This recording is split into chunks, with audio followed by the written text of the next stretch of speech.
Donald Trump और Benjamin Netanyahu को शायद इस बात का अंदाजा भी नहीं रहा होगा कि उनके ऊपर इतना बड़ा हमला पलटवार ईरान कर सकता है। बीते 24 घंटे में हुए हमलों ने रिकॉर्ड्स तो तोड़ ही दिए हैं और यह भी दिखा दिया कि ईरान पलटवार करना भी जानता है और ईरान का पलटवार क्या इजराइल सह पाएगा, यह भी अब एक सवाल बना हुआ है। नमस्कार, मैं हूं आशीष त्रिपाठी आपके साथ। मेरे साथ है मयंक, मेरे सहयोगी मयंक। चूंकि बीते 24 घंटे बहुत क्रूशियल रहे और ईरान का जो पलटवार है वो ये दिखा रहा है कि उसे शायद अब इजराइल को जवाब देने के लिए कोई दूसरी रणनीति बनानी होगी। देखिए, ऐसा है जो आपने कहा कि पिछले 24 घंटे में ईरान ने अब तक का इतिहास का सबसे बड़ा अटैक किया है इजराइल के ऊपर। बीती रात पूरे इजराइल में मिसाइल्स बरसती रही और ये बताया ये जा रहा है, जो खबरें आ रही हैं। देखिए, कल हमने एक वीडियो बनाया था, उसमें आपको मैंने बताया था कि करीब 40 बिल्डिंग्स ऐसी हैं। ये कल तक की खबर थी, 24 घंटे के पहले की, कि 40 बिल्डिंग्स इजराइल में गिर गई हैं।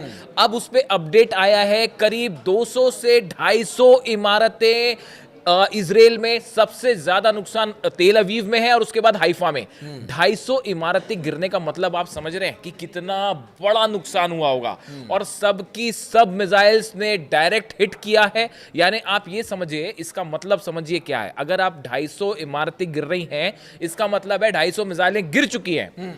इसका दूसरा मतलब यह है कि आयरन डोम फेल है, थार्ड फेल है, पेट्रियट फेल है, डेविड स्लिंग फेल है और एरो फेल है। 5 डिफेंस सिस्टम को भेदते हुए अगर ईरान की 250 मिसाइल्स गिर रही हैं 24 घंटे के अंदर, जो असली नंबर्स हैं, हम उनकी बात नहीं कर रहे कि कितनी मिसाइल्स गिरी हैं। हम तो सिर्फ ये बता रहे हैं आपको कि 250 इमारतें मिट्टी में मिल चुकी हैं उसमें। और सबसे ज्यादा नुकसान तेल अवीव में। आप समझिए, देखिए, तेल अवीव सबसे बड़ा शहर इजराइल का, अगर वहां पे इस तरह के अटैक हो रहे हैं और डिफेंस सिस्टम उसको नहीं रोक पा रहा, पूरे इजराइल में जितने अस्पताल है वो भरे हुए हैं पेशेंट से, जितने लोग हैं वो बंकर में ही हैं। अब देखिए, वहां पे जो जनता है वो इजराइल, ऐसा लगता है कि पूरा का पूरा इजराइल जो है वो बंकर में ही रह रहा है और कब तक रहना पड़ेगा पता नहीं। इस बीच में नया ऐलान कर दिया है ईरान ने।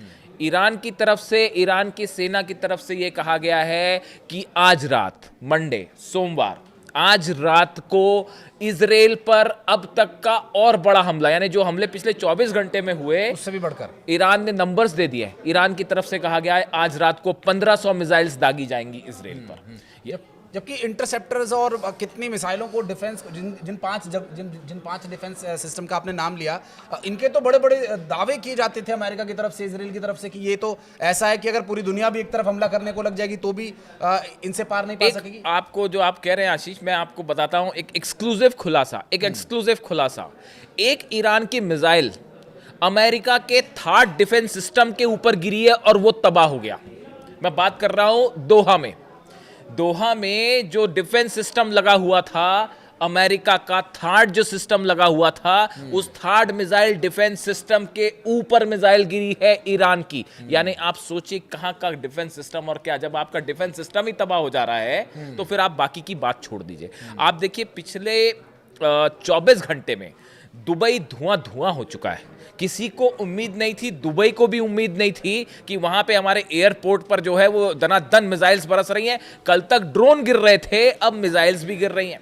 दुबई धुआं हो रखा है। सऊदी में देखिए, लगातार जो है रियाद के ऊपर हमले हो रहे हैं, रियाद से खबरें आ रही है। और बहरीन का तो ये हाल है, आप सोच नहीं सकते। बहरीन दूसरा जो है इजराइल बन गया है। वहां पे जो अमेरिका का नेवल बेस था, फ्लैट हो चुका है, तबाह हो चुका है पूरा। जो अमेरिका का एयर बेस था, उस पर सीधे ड्रोन्स गिरे हैं, जबरदस्त तबाही, और इनकी तस्वीरें भी अब सामने आने लग गई। ये हाल है बहरीन का।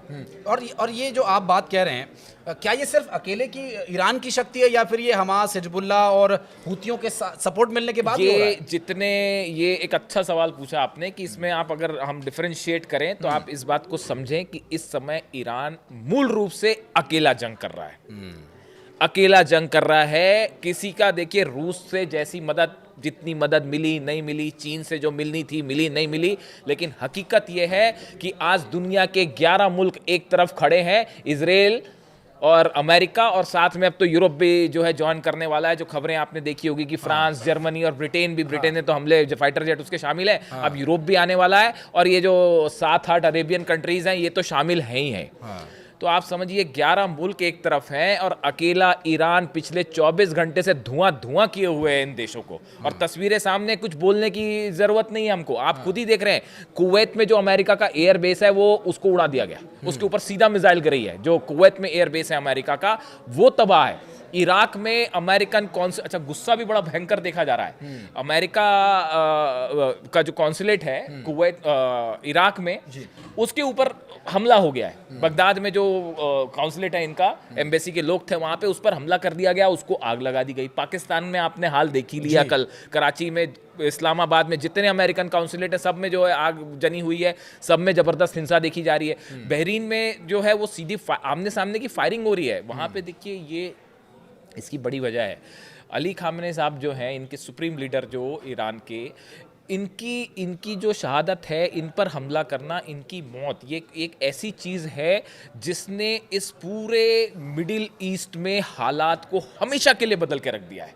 अब आप देखिए, ये जंग अगर रुक भी जाएगी, जो एक्सपर्ट्स बता रहे हैं कि ये जंग अगर रुक भी गई, उसके बाद भी पहली बात तो ये जंग रुकेगी नहीं, यही अपने आप में सवाल है। ईरान ने एक ऑल आउट वॉर का अनाउंसमेंट कर दिया है। अली लारीजानी साहब का बयान आया है, जो अब सब कुछ कमान उनके हाथ में है और वो पूरी जंग का कहाँ क्या हमले होंगे वो सब कुछ अली लारीजानी खुद देख रहे हैं। जैसा कि सुप्रीम लीडर खुद तय करके गए थे कि मेरे बाद जो है जंग की पूरे हालात संभालेंगे अली लारीजानी, उनकी तरफ से साफ कह दिया गया है हम अमेरिका से कोई बात नहीं करेंगे। बात नंबर 1। दूसरा, ये आखिरी जंग का एक अनाउंसमेंट हो चुका है कि अब जो है इसमें पीछे नहीं हटा जाएगा। जो जमकरण मॉस्क है, जमकरण मस्जिद है जी, उसके ऊपर लाल झंडा फहरा दिया गया है। इसका मतलब होता है ऑल आउट वॉर। अब चाहे जो हो, हारे जीते जो हो, अब एक ऑल आउट वॉर होगा, यानी जंग रुकती नहीं दिख रही है। और हालात ये हैं कि पूरी मिडिल ईस्ट की इकोनॉमी, अमेरिका की इकोनॉमी, हाहाकार मचा हुआ है पूरे दुनिया के बिजनेसमैन में। आप देख रहे हैं मिडिल ईस्ट में एक जहाज नहीं उड़ पा रहा, कब कहां से मिसाइल आके गिर जाए कुछ पता नहीं। तेल रुक चुका है, हॉर्मूज की खाड़ी जो है वो जाम फ्रीज कर दी गई है, वहां से एक जहाज नहीं गुजर रहा। 20% तेल गुजरता है वहां से दुनिया का। इसके क्या नतीजे होंगे? अमेरिका से दबाव पड़ रहा है ट्रंप पे कि कैसे भी करके इसको रुकाइए, हमले रोकिए। तुर्की के विदेश मंत्री जो हैं वो रोकने में जुट गए हैं। पूरे अरेबियन देश जो है वो बात करना, ईरान ने कहा हम किसी से बात नहीं करेंगे। आपने लिमिट पार कर दी, सुप्रीम लीडर को आपने निशाना बनाया, अब उसका परिणाम देखिए क्या होगा। और ये जो सबसे बड़ी चीज़ है, देखिए, ये एक ऐसा फैसला हो गया जो इतिहास का में इससे बड़ी गलती और भूल कुछ नहीं हो सकती थी। पूरे दुनिया में ना सिर्फ शिया, अच्छा एक बड़ी गौर करने वाली बात बताऊं मैं आपको आशीष, कि ये जो गुस्सा है ना, ये ऐसा नहीं है कि सिर्फ शिया कम्युनिटी पे है। मेरे कई अपने लोग जो जानकार हैं, उनका फ़ोन जो सऊदी से आया, फ़ोन यूएई से फ़ोन आया, जो जानकार लोग हैं वो ये सब बता रहे हैं कि जो सुन्नी कम्युनिटी के लोग हैं, हर शख्स के मन में ये गुस्सा है कि सुप्रीम लीडर को निशाना क्यों बनाया गया। देखिए, वो शिया सुन्नी वाला विवाद जो है वो कहीं पीछे छूट गया।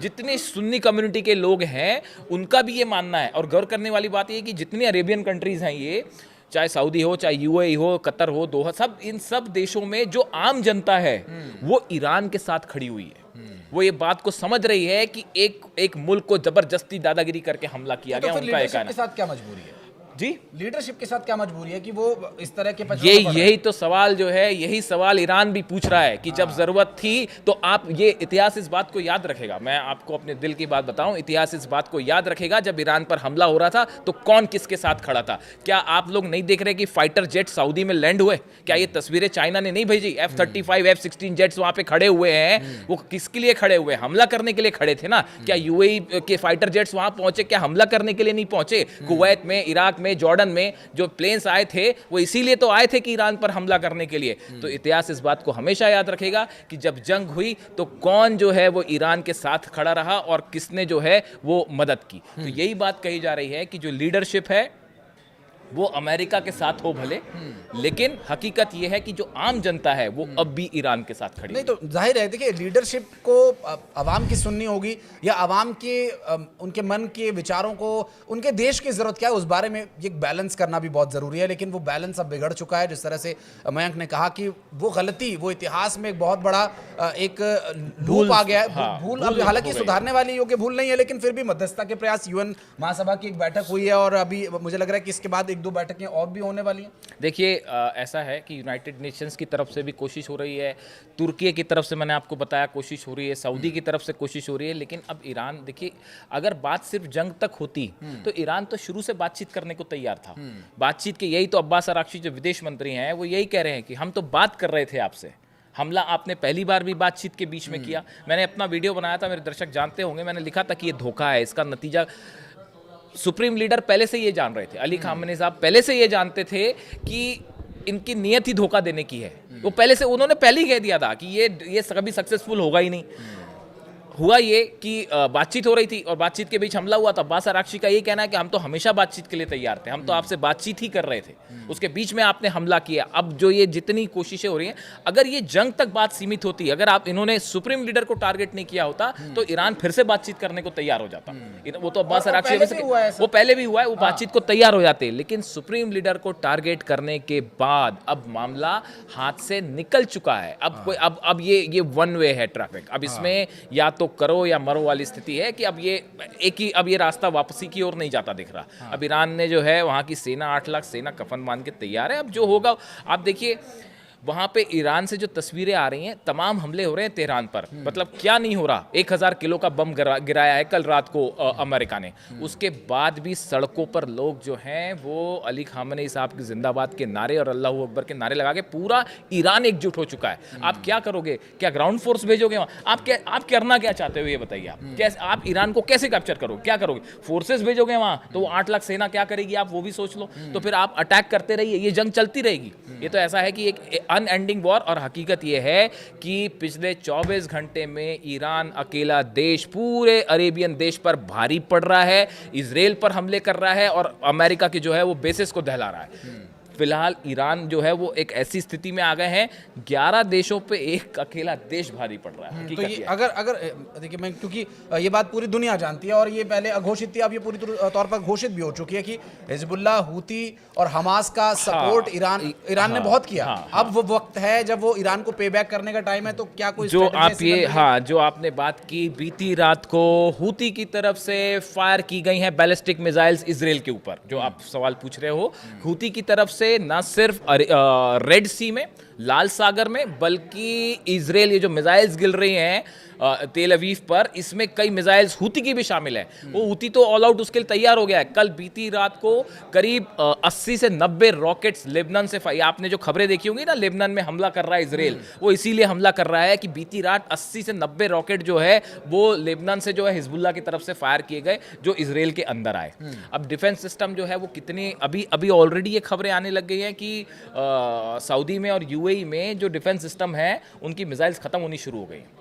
एक ईरान की मिसाइल को इंगेज करने में 25 से 30 जो है वो डिफेंस मिसाइल्स का इस्तेमाल करना पड़ रहा है, तब जाके कहीं एक मिसाइल या एक ड्रोन रुक पा रहा है। अब आप देखिए, एक साथ अगर जो है वो चल पड़े 150 ड्रोन, 100 ड्रोन चल पड़े तो रोकना मुश्किल हो जाए। और जैसा कि आपने लास्ट वीडियो में कहा भी था कि ईरान की तरफ से जारी किया गया मिसाइलों का ये जखीरा तो अभी सिर्फ एक ट्रेलर है, पूरी फिल्म अभी बाकी है। बिल्कुल, वो ये एक अच्छी खासी लंबी फिल्म है। और देखिए, कहा यह जा रहा है कि जो ईरान की तरफ से बयान है कि आज की रात भारी पड़ने वाली है इजराइल के ऊपर, और नंबर्स भी दिए हैं कि 1500 मिसाइल्स एक साथ फायर की जाएंगी। इंतजार कीजिए आज रात का। और एक अभी ट्रम्प का बयान आया था कि कुवैत में जो उनका F-16 जो गिरा, उसकी कहानी क्या है? देखिए, ऐसा है कि जो जानकारी आई, कुवैत का लेटेस्ट जो बयान आया है वो आया है कि एक नहीं कई प्लेन्स गिर गए, फाइटर जेट। एक नहीं गिरा, कई फाइटर जेट गिर गए। बात नंबर 1। बात नंबर 2, शाहिद 136 ड्रोन था, एक साथ कई ड्रोन्स फायर किए गए थे।